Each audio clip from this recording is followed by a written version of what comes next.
nous te louons, tu es, nous te louons, tu es Dieu, et nous te louer, si ce n'est pas toi, nous te louons.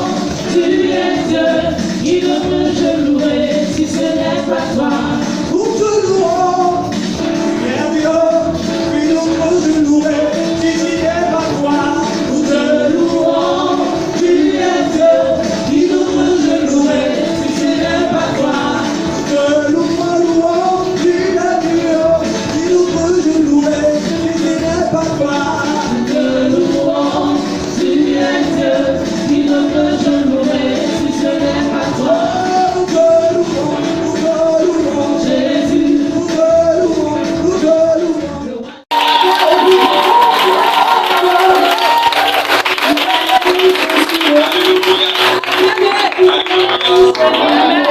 Amen. J'ai beaucoup de considération pour mon papa. Rempli d'humilité, un homme qui a un grand cœur. Et je suis très honoré de ce que chaque fois il m'honore. Alléluia. Vraiment, avoir un tel père, c'est une grâce. Je suis le plus heureux.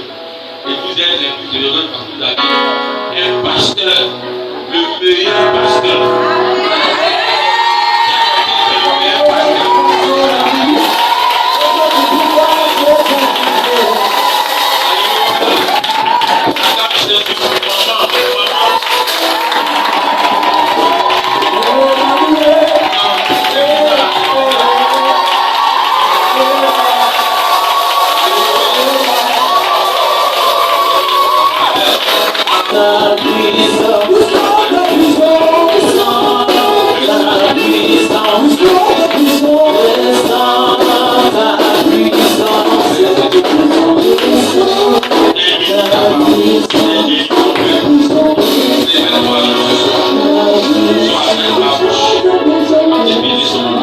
Au nom de Jésus, acclame Jésus.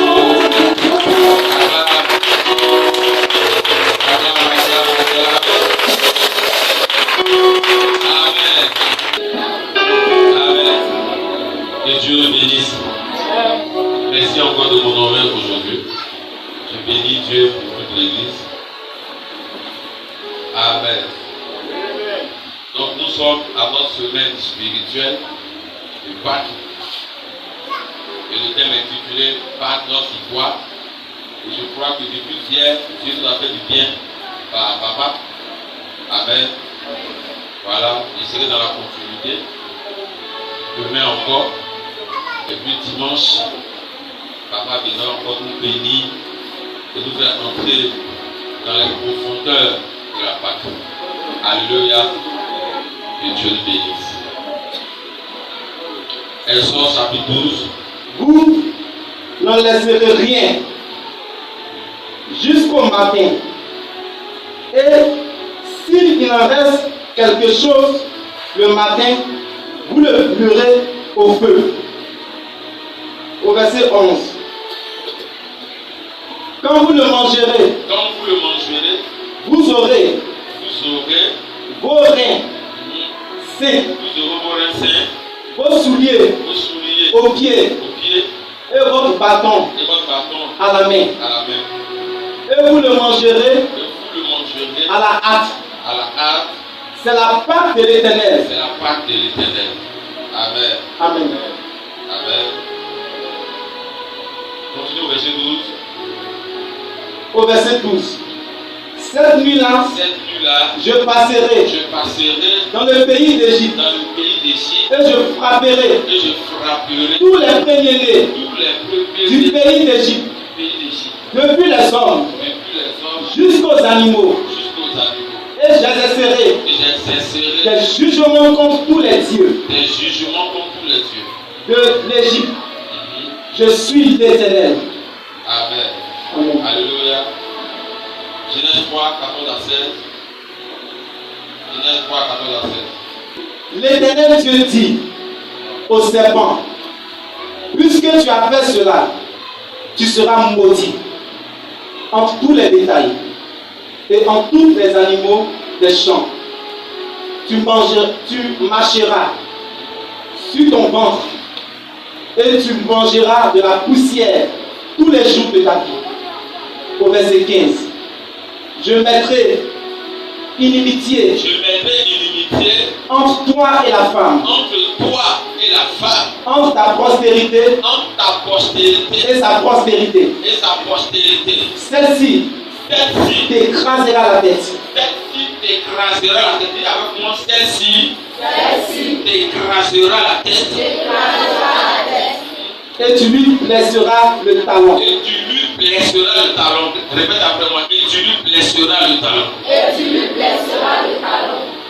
Au verset 16, il dit à la femme, j'augmenterai la souffrance de ta grossesse. Tu enfanteras avec douleur. Et tes désirs se porteront vers ton mari. Mais il dominera sur toi. Amen. Amen. Genèse 49. Genèse 49, verset 17. Dansera un serpent. Dansera un serpent sur le chemin. Dansera un serpent sur le chemin, Une vipère sur le sentier. une vipère sur le sentier, Mordant les talons du cheval. dans les talons du cheval, Pour que le cavalier tombe à la renverse. pour que le cavalier tombe à la renverse. Alléluia. Amen. On va reprendre Exode 12, 11. Quand vous le mangerez, Quand vous le mangerez, vous aurez vos reins vous aurez vos reins sains, sains, vos souliers vos souliers aux pieds aux pieds et votre bâton et votre bâton à la main. à la main. Continuez le verset 12. Et vous le mangerez à la hâte. Et vous le mangerez à la hâte. C'est la part de C'est l'Éternel. la part de l'Éternel. Cette nuit-là, Cette nuit-là, je passerai je passerai dans le pays d'Égypte dans le pays d'Égypte. et je frapperai tous les premiers-nés Je frapperai tous les premiers-nés du pays d'Égypte, du pays d'Égypte, depuis les hommes depuis les hommes jusqu'aux animaux. jusqu'aux animaux. J'exercerai des jugements Des jugements contre tous les dieux contre tous les dieux. de l'Égypte. Alléluia. Je suis en train de parler à une personne. Un événement qui arrivera dans ta famille. Dans 3 jours, nous rentrons dans la Pâque. Et j'annonce à quelqu'un que Dieu se lèvera contre les ennemis de ta famille. Je dis dans Exode que le jour de la Pâque, le même soir, je passerai dans le pays d'Égypte. Je frapperai tous les premiers-nés. Je jugerai les dieux étrangers. La Pâque, c'est le jour de la délivrance. C'est là où Dieu juge tes ennemis. Là où Dieu frappe tous les premiers-nés. Là où Dieu se lève et passe dans le camp de tes ennemis. Je vais annoncer à quelqu'un, je ne sais pas pendant combien de temps tes ennemis te tiennent. Combien de temps la sorcellerie t'oppresse. Mais je vais t'annoncer que la Pâque arrive. La Pâque, c'est le jour de ta victoire. Le jour de ta délivrance. Le jour où tu prends le dessus. Le jour où il y a un renversement des situations. C'est le jour où Dieu passe dans le camp de tes ennemis. Je vois Dieu passer dans le camp des sorciers pour frapper tous tes ennemis. Je vais annoncer à quelqu'un que dans 3 jours, quelqu'un tombera dans ta famille. Je vois quelqu'un tombera dans ta famille. Un sorcier tombera dans ta famille. Que Dieu jugera tes ennemis. Alléluia. Alléluia. Peu importe le nombre d'années au Éternel, quel que soit le nombre d'années qui était maintenu dans une prison de la sorcellerie, je vais annoncer à une personne que la Pâque annonce une nouvelle saison. La saison de la délivrance, la saison de la restauration, la saison de la liberté, la saison où tu auras le dessus, la saison où tu renverseras la situation de ta faveur. Tu ne mourras pas dans la misère. Tu ne resteras pas dans la misère, mais Dieu renversera la situation en ta faveur. Alléluia. Alléluia. Un jugement se prépare contre tes ennemis. Dieu se lèvera la même nuit pour frapper tes ennemis. Quelqu'un me donne un mot, amen. Alléluia. Alléluia.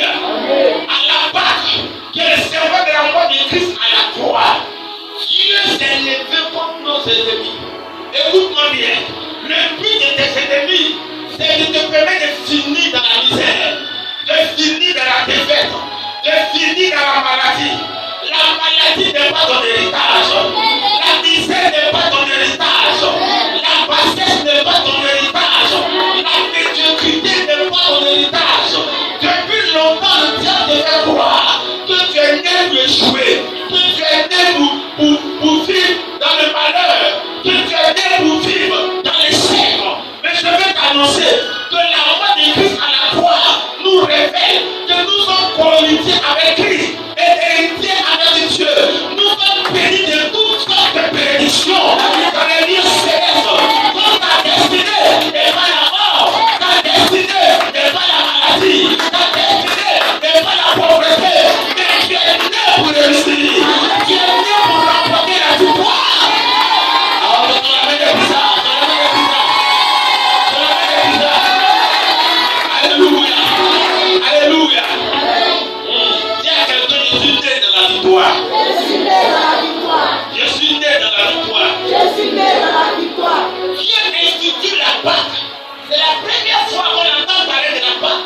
Dans le livre de Exode, Dieu institue la Pâque. Et il dit de quelle manière la Pâque se fera. Écoute-moi très bien jusqu'à la fin. Et tu verras ce pourquoi Christ est mort à la croix. Et la grande victoire que nous avons remportée. Écoute-moi bien. Tu peux être un homme victorieux mais sans manifester ta victoire. Tu commences à la manifester quand tu découvres que dans ton testament, tu es l'auteur de la victoire, tu es le propriétaire de la victoire, tu es le propriétaire de ton héritage. Et le diable t'a fait voir le contraire. La Bible dit aussi longtemps que l'héritier demeure enfant, il est différent en rien de l'esclave jusqu'au jour où il devient mature. Alléluia. Et il découvre qu'il est l'héritier d'une fortune. C'est ce que la mort de Christ à la croix nous a apporté.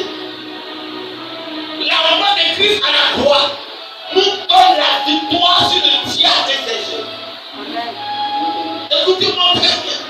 Dieu dit la Pâque là, on la mange. Il dit aux Israélites que vous mangerez la Pâque. Voici de quelle manière vous la mangerez. Il y a quelqu'un, on va manger la Pâque. Il y a quelqu'un que la Pâque se mange. Alléluia. Alléluia. La Pâque doit se manger. Et vous allez comprendre pourquoi Dieu définit la Pâque comme une nourriture qu'on va manger. Mais la nourriture au nom d'Israël était un agneau qui tuait et qui mangeait. Et nous allons voir plus tard dans la progression de ce message. Là était celui qui représentait l'agneau qui devait être mangé. Alléluia. Mais je vais faire d'abord un détour en Genèse chapitre 3. En Genèse chapitre 3. Dieu prononce un procès entre la femme et le serpent, entre la postérité et la postérité du serpent. Si à quelqu'un écoute-moi bien, écoute bien ce message. Alléluia. Alléluia. Et tu vas comprendre un mystère qui s'est produit le jour de la mort de Christ à la croix. Dieu dit, de la femme t'écrasera la tête. Mais toi, tu lui mordras le talon. Ça veut dire qu'il y a deux événements qui vont se produire. Alléluia. Dans le cours des temps, deux événements devaient se produire dans l'humanité. C'est que la postérité de la femme devait écraser la tête du serpent. Mais le serpent aussi en retour doit mordre le talon de la postérité de la femme. Et quand le diable a entendu ce procès, le diable s'est mis à sauter, à crier et à manifester sa joie. En disant, moi aussi, je vais mordre son talon. Mais le diable avait oublié que le procès que Dieu avait prononcé en lui permettant de mordre le talon de la postérité de la femme était un piège. Genèse 49, 17.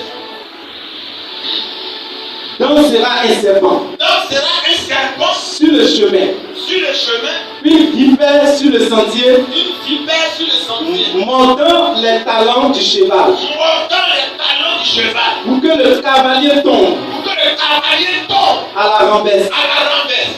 Ça veut dire que le pouvoir que le diable avait reçu était de mordre le talon du cheval, de mordre le talon de la postérité de la femme que nous sommes, et dans le but de renverser le cavalier.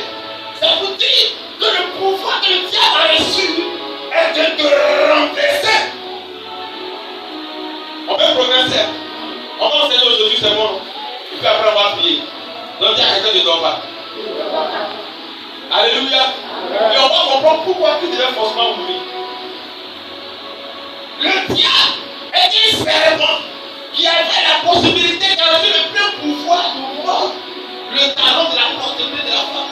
La Bible dit en Exode que donc sera comme un serpent qui mordra le talon du cheval et le cavalier sera à la renverse. Ça vous dit que le diable arrive dans la vie de quelqu'un, c'est dans le but de renverser cette personne parce qu'en réalité, écoute-moi bien, ta position originale, ta position première que tu occupais dans la face de Dieu, tu occupais une position de roi, une position de reine. Car Dieu dit dans Genèse, faisons l'homme à notre image et à notre ressemblance. Ça veut dire que si Dieu est assis sur son trône, tu es assis sur ton trône. Si Dieu est un roi qui est assis sur son chevalier, c'est aussi un cavalier qui est assis sur son chevalier. Alléluia. Donc tel Dieu est, tel tu es. Et le but du diable quand il vient par jalousie, c'est de faire en sorte que le cavalier qui était roi sur le cheval se renverse.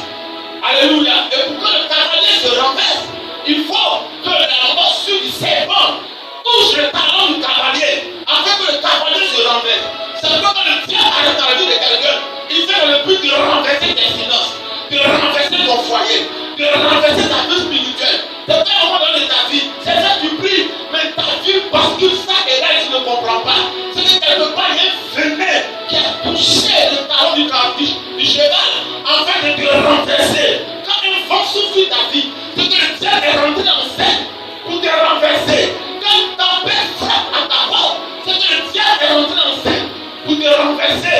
Parce qu'il n'aime pas ta position de roi. Le diable n'aime pas que tu sois assis sur le cheval. Il doit te renverser. Et il a aussi reçu ton pouvoir de te renverser. Alléluia. Mais je t'annonce que ça n'arrivera pas au nom de Jésus. Ça n'arrivera pas au nom de Jésus. La morsure du serpent ne te renversera pas. Alléluia. Est-ce qu'on peut avancer un peu? Allons dans Non chapitre 21. Verset 6 à 7.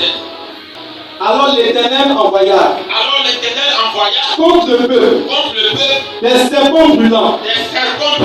Il mordit le peuple et il mourut beaucoup de gens en Israël. Au verset 7. Tu peux t'arrêter là. Alléluia. Alléluia. Amen. La première chose que fait la morsure du serpent, c'est que le serpent a voulu, la morsure du serpent a voulu de renverser ta position première, de renverser l'identité que tu occupais de la vie de Dieu. Alléluia. Le diable n'aime pas ta bénédiction. Quand tu occupes une position élevée, le diable vient dans le but de te renverser. C'est pourquoi il y a beaucoup de vies qui sont renversées, beaucoup de familles sont renversées, beaucoup de destinées sont renversées, beaucoup de vies spirituelles sont renversées, et même la vie même de l'église parfois est très souvent renversée. Donc le but premier du diable, c'est de te renverser, de t'enlever de ta position première pour que tu vives dans la misère. Alléluia. Le but premier de la morsure du serpent, c'est de t'empêcher de manifester ta destinée, ce à quoi Dieu t'a appelé. Écoute-moi très bien. Écoute-moi très bien. Si quelqu'un vient sur la terre et ne manifeste pas sa destinée, la Bible dit que la fantôme est mieux que lui. Donc quand le diable attaque quelqu'un, c'est pas seulement de te conduire au péché, mais le diable s'arrête à ce que la destinée pour laquelle tu as été créé, tu ne pousses point l'accomplir. C'est pourquoi il y a des gens qui entendront des prophéties, mais ils ne feront jamais l'accomplissement. En hébreu, la Bible, plusieurs ont entendu la prophétie sans la voir vue. C'est le but du diable, t'empêcher de manifester ta destinée. Donc ta position sur le cheval est le signe Dieu veut que tu manifestes cette position élevée dans ta tête. Mais le diable veut te faire vivre le contraire de la vie. C'est pourquoi au lieu de vivre dans le bonheur, tu vois que ta vie n'est que malheur. Au lieu de vivre dans l'abondance, tu traverses des moments difficiles. Parfois, tu n'arrives pas à te retrouver. Tu manques de stabilité. C'est la morsure du serpent. Et tu vas comprendre pourquoi la vie c'est l'ennemi. Alléluia. Ta vie ne va pas, rien ne va dans ta vie. Tu fais tout. Tu jeûnes, tu pries, tu fais action, tu comprends. Mais tu connais une instabilité perpétuelle. Parce que le serpent est entré dans ta vie. Le venin du serpent a touché le ballon. Et pourquoi ça le touche? Parce que Dieu a permis, Dieu lui donne le plein droit d'attaquer ta vie. C'est pourquoi il dit au diable, tu peux toucher au pied de Job, mais ne touche pas à sa vie. Alléluia. Le serpent a mordu Job, mais Dieu l'avait tenu en vie. C'est pourquoi il annonce que tu ne mourras pas avant ton temps. Tu vivras pour raconter les merveilles de l'Éternel. Quelqu'un me donne un mot avec. La personne que le venin du serpent, ça provoque la mort. La Bible dit dans l'homme que le serpent mordait le peuple. Et plusieurs parmi eux mouraient. De la morsure du serpent est de te tuer. Donc quand Dieu fait le procès dans Genèse, est-ce que monsieur, vous dévolez avec moi? Vous comprenez le sens de mon message? Quand Dieu fait le procès dans le jardin, le diable est content. Parce que le diable connaît la puissance du venin. Le diable sait que le deuxième caractère, ou la deuxième caractéristique du venin, est d'injecter la mort. Il sait que le venin conduit à la mort. Il était content parce qu'il sait que la postérité de la femme n'allait pas durer longtemps à cause de son venin. Il sait que le jour Christ viendrait, la morsure du serpent allait enterrer Christ et ne plus jamais le faire revenir. Mais j'ai une bonne nouvelle à t'annoncer. Lorsque le serpent avait mordu le talon de Jésus, effectivement il est resté dans le tombeau 1 jour, 2 jours. Mais Dieu ne savait pas que le troisième jour, Jésus allait changer la donne et revenir à la vie. La morsure du serpent n'a pas eu raison de lui. Le venin du serpent n'a pas eu raison de Christ. Alléluia. Amen. La mort ne l'a pas emporté. Elle me dit Amen. Amen. Alléluia. Amen. La troisième chose que fait le venin, la morsure du serpent, c'est qu'elle injecte en toi le venin du péché. Parce que la Bible dit que le salaire du péché, c'est la mort. Donc il sait que s'il injecte le venin du péché, les conséquences sont désastreuses. Ah, il a reçu le pouvoir là-bas. Et les héros de la Bible n'ont pas pu contourner le pouvoir que le diable avait reçu. Adam n'a pas vu. Il a tué l'animal. Dieu a fait tuer l'animal pour couvrir sa peau, lui et sa femme. Mais ça n'a pas arrêté le venin. Moïse est venu. Il n'a pas arrêté le venin. Abraham est venu. Il n'a pas arrêté le venin. Et tous sont tombés comme des héros. Mais ils sont tombés. David est tombé. Alléluia. Mais quand un jeune homme de 33 ans est arrivé, il a goûté au venin, mais le venin n'a pas emporté. Amen. Alléluia. Amen. Je vais annoncer à quelqu'un que le venin du serpent ne t'emportera pas. Le venin ne t'arrêtera pas. Le venin ne t'arrêtera pas. Le venin ne t'éliminera pas. Tu ne mourras pas dans cette affaire. Alléluia. Amen. Alléluia. Amen. Donc le venin échappe le péché. Et quand le diable vient dans le péché, tu passes à côté de ta destinée. Est-ce que je parle à quelqu'un? Amen. Alléluia. Amen. Alléluia. Amen. Donc le diable pensait avoir la victoire. Il a La Bible dit l'instant après, Christ arrive. Et l'heure de sa crucifixion arrive. La Bible dit qu'il a été flagellé. Il a reçu un coup. Il a été injurié. Il a été frappé de tout. On s'est moqué de lui. Alléluia. Il recevait des blessures par balle. Et ça, c'était le venin du serpent. Quelqu'un m'entend? Amen. Le diable lui a injecté son venin pour avoir la victoire. Quand les choses se lèvent contre toi, c'est le venin que le diable t'injecte. Quand la tempête se lève sur ta vie, c'est le venin que le diable t'injecte. Et Christ avait vu ça. Les gens l'ont frappé. Le diable était en train d'injecter son venin jusqu'à ce qu'il arrive à la croix. Écoutez-moi bien, frère et soeur. À la mort de la croix, le venin est rentré dans le corps de Jésus. Ça devait arriver parce qu'il savait que vous prophétisez depuis Genèse. Donc ça devait arriver. La postérité de la femme dont parlait Genèse était Christ qui devait arriver. Alléluia. Donc le diable devait réussir son coup avec la postérité de la femme qui est Christ. Et à la mort de sa croix, le venin est rentré dans le corps de Christ. C'est pourquoi la Bible dit il s'est fait pécher. C'est-à-dire que le venin du serpent qui est péché a rempli le corps de Jésus.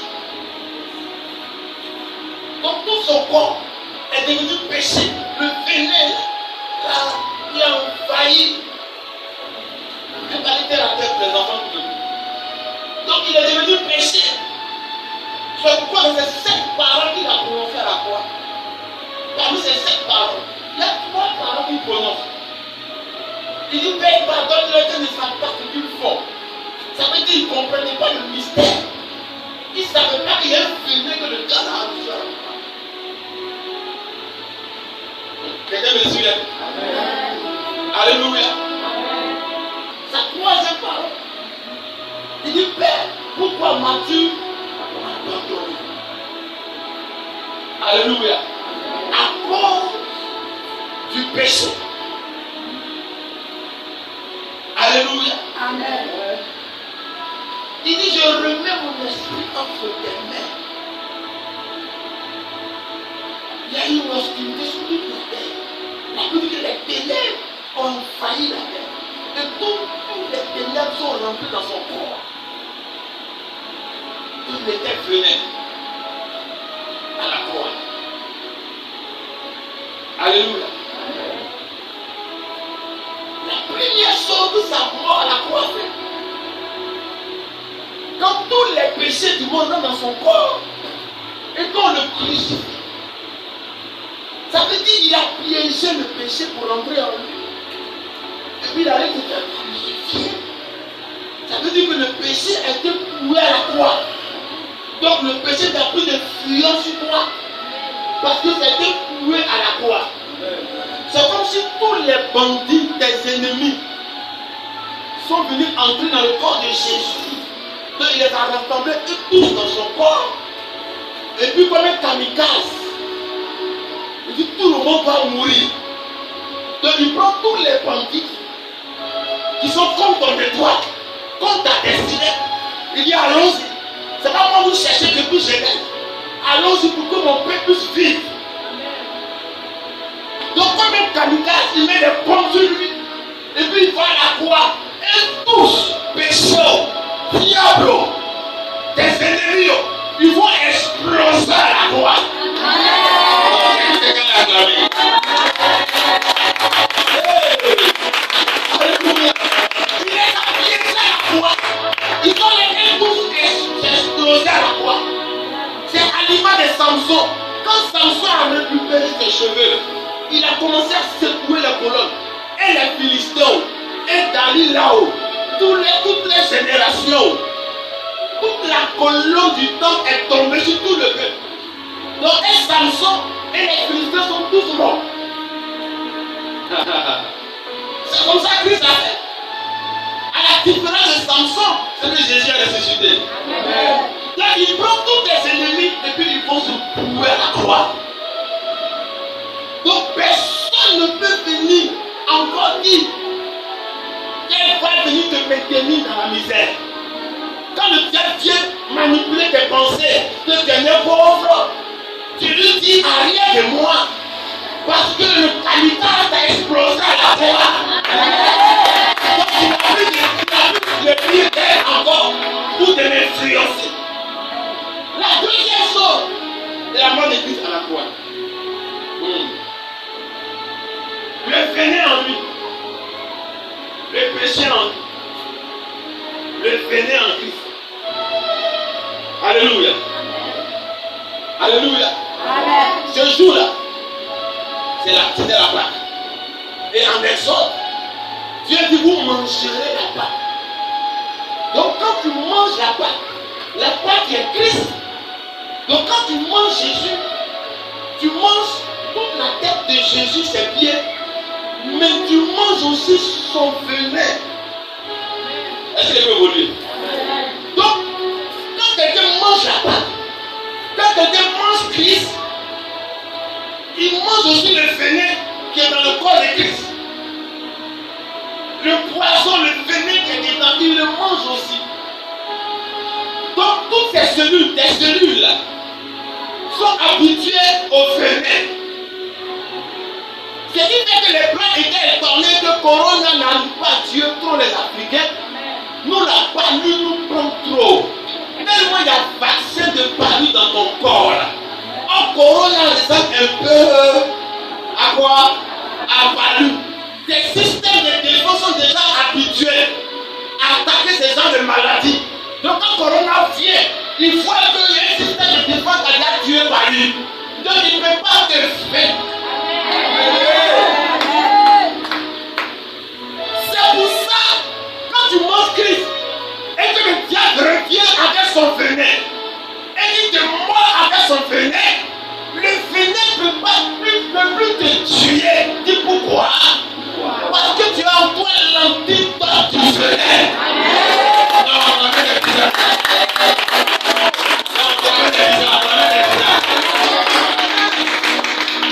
Vous savez, en médecine, il y a trois types de médecine. Il y a la médecine préventive. Ça veut dire que tu prends toutes les dispositions pour éviter la maladie. Il y a la médecine curative, où tu as la maladie et on fait les soins pour te guérir de cette maladie. Mais il y a la médecine immunisative. Ça veut dire qu'on t'immunise. Bon, j'ai fait en français terre à terre. Ça veut dire, maman, on injecte un vaccin. De sorte que quand la maladie veut revenir, elle ne peut plus t'influencer. Elle ne peut plus t'agresser. C'est pourquoi dans Luc 19, la Bible dit, je vous ai donné quoi? Le pouvoir de marcher sur les serpents et sur les scorpions. Et quoi? J'ai pas entendu. J'ai pas entendu. Et rien ne pourra vous nuire. Il dit, je vous ai donné le pouvoir de marcher sur les serpents et les scorpions. Ça veut dire que si les serpents reviennent, moi, votre talon, parce que vous avez l'antidote en vous, son venin ne pourra plus rien faire. Je ne vais pas dire amen. Le diable ne pourra plus rien contre toi. Tu as déjà la victoire et la gloire. Je ne vais pas dire amen. Dis amen, tu reçois la victoire. Tu reçois ton miracle. Tu reçois ta guérison. Tu reçois ta faveur. Tu ne pourras pas dans cette affaire. La maladie ne t'apportera pas. Le venin ne t'apportera pas. Cette affaire ne t'apportera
aujourd'hui dans le tabac. Il y a des situations qui t'arrivent qui ne sont pas pour toi. Refuse. Quelques jours avant que je n'arrive pour le programme, j'ai bien vu une boule quelque part ici. Boule, ça me fait pas mal, mais il y a boule. Et ça a augmenté la chair qui est ici. Donc quand il prêche, c'est lourd. Je me suis levé la nuit à 3 heures. J'ai dit le diable, j'ai déjà la victoire à la croix. Elle a dit là, c'est pas pour moi. Parce que quand Christ mourait comme un kamikaze, il a pris ma maladie, il a pris mes ennemis, il a pris mon échec, il a pris tout le monde. Les mauvaises choses, il les a mis au dos et puis il allait le crucifier à croix à la main. Donc il est quoi maintenant? Il est là. Dieu dit rien ne pourra vous nuire. Rien ne pourra vous nuire. J'ai dit rien. Si quelqu'un applique ce message, on ne pourra plus t'arrêter dans 3 semaines, dans 3 mois. Tu amènes la grâce de la capacité et de la Alléluia. Les choses qui découvrent, la Bible dit que dans Proverbe, on ne tient pas pour innocent un voleur qui dérobe. La Bible dit que si on l'attrape, le jour où on l'attrape, ce verset là, beaucoup l'ont pas appliqué. La Bible dit le jour où on attrape le voleur qui dérobe, on ne le laissera pas comme ça. Il fera une restitution au septuple. Et on prendra tout ce qui est dans sa maison. Or, qui dérobe? La Bible dit le diable est un menteur, un voleur. Il n'est pas bizarre.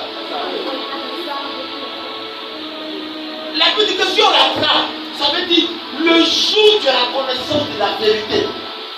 Et que tu sais que ce que tu subis aujourd'hui est quelque chose qui ne t'appartient pas. Si on l'attrape, il doit avoir des dédommagements. On appelle ça dédommagement positif.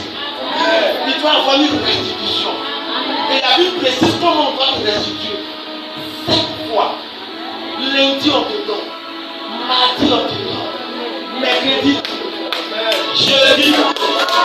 Vendredi. Samedi. Je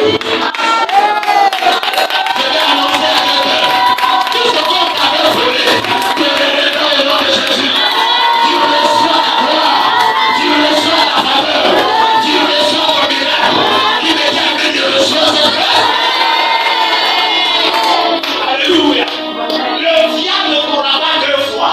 Il ne t'aura pas.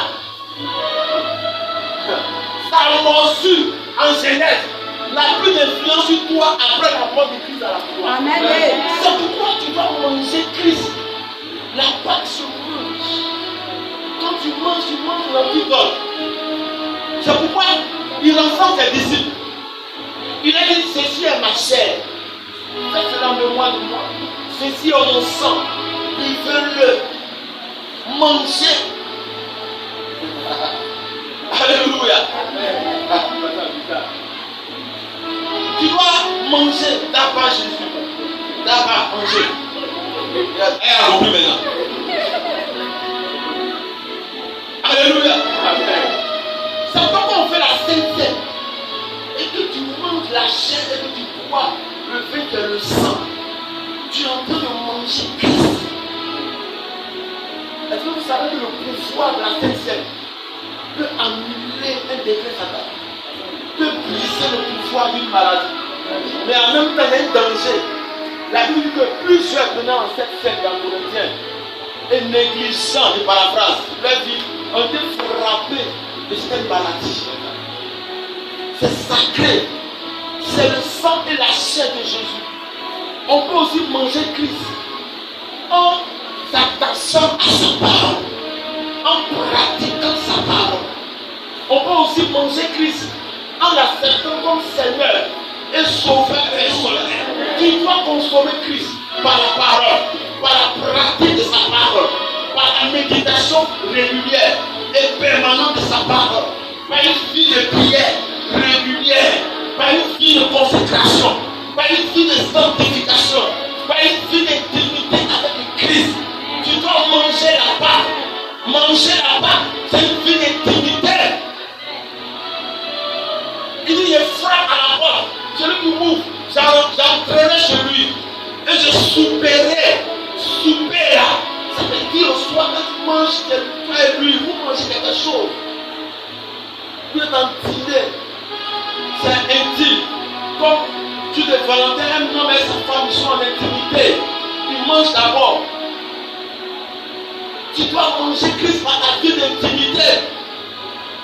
Vous savez pourquoi la Pâque ne s'accomplit pas dans votre vie. Et vous savez pourquoi le diable continue de vous plaguer. Parce que le seul élément qui vous permet de bénéficier de tout ce qui a été fait à la croix, c'est de manger la Pâque. Il a insisté dans quelque chose. Il dit, vous la mangerez. Il ne va pas avoir de reste. Même s'il y a un reste, vous devez brûler. Rien ne doit rester. Et ce qui fait que les chrétiens ne vivent pas la Pâque. Ils sont encore dans la défaite. Au moment où Christ victoire, ils sont encore dans la défaite. Et le diable se moque de nous. Quand on crie, puis on saute là. Il est là, puis il rit. Il est là, là. Ils ont mangé le cuisse. Ils ont laissé bras. Or, dans la Bible, tu connais la Bible. Dieu a dit, rien ne doit rester. Il doit tout manger. Même quand Jésus a multiplié les 7 fers de poisson, la Bible dit le reste là, ils ont ramassé. Est-ce que vous savez ce qu'ils ont fait avec vous? Est-ce que vous savez? Alléluia. Un seul verset ne doit pas rester sans être appliqué. Tu dois consommer les Écritures. Les gens qui pratiquent une partie, mais quand ça arrive chez à faire de leur argent, ils sont attachés dessus. C'est pas Jésus dit, il est difficile aux riches d'entrer dans le royaume. Parce que là où est ton trésor, là aussi est ton cœur. Si ton cœur est sur les bijoux, c'est que les bijoux ont pris une partie de ton cœur. C'est pourquoi Jésus dit que nul ne peut adorer 2 maîtres. Soit tu adores Jésus ou tu vas chez maman. Alléluia. Quelqu'un me donne un mot amen. Si tu veux manifester la victoire, manifeste la victoire en consommant Christ, en mangeant Christ. C'est pourquoi parfois quand le venin de la maladie vient, ça te secoue, ça te coule. Parfois ça t'emporte. Parce que tu n'as pas l'antidote. Alléluia. Alléluia. Amen. Mais à partir de ce soir, je crois que Christ sera ton maître. C'est pourquoi maintenant, je vais lancer un appel à toutes les personnes qui savent. C'est vrai que tu viens à l'église. Alléluia. Tu viens à l'église, c'est vrai. Tu sens que tu n'as pas consommé entièrement Christ. Tu sens que ta vie a une partie dehors, une partie dedans. Le coup de la Pâque, là, ça vient restaurer tout ce qui a été endommagé dans ta vie. Dieu vient te donner une nouvelle saison. Que tu montes. Alléluia. La Bible dit celui qui cache ses transgressions ne prospère pas. Mais celui qui les avoue et les délaisse obtient la grâce et la miséricorde. Est-ce que je parle à quelqu'un? Je vais prier pour ces personnes-là aujourd'hui. Tu veux faire la paix avec Christ. Tu veux donner entièrement ta vie à Jésus. Tu veux que Christ fasse partie intégrante de ta vie. Et tu veux la donner à Christ pour que la Pâque là, tu la manges entièrement. Tu vas approcher. Tu vas prier avec Dieu.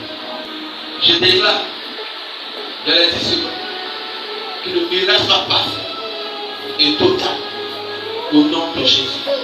La main de Christ te touche. La main de Jésus est sur mon corps. Est en train de faire disparaître toutes les douleurs dans mon corps. 1, 2, 3, 4, 5, 6, 7. Sois fort. Il y a une grande délivrance que tu es en train de donner. 8.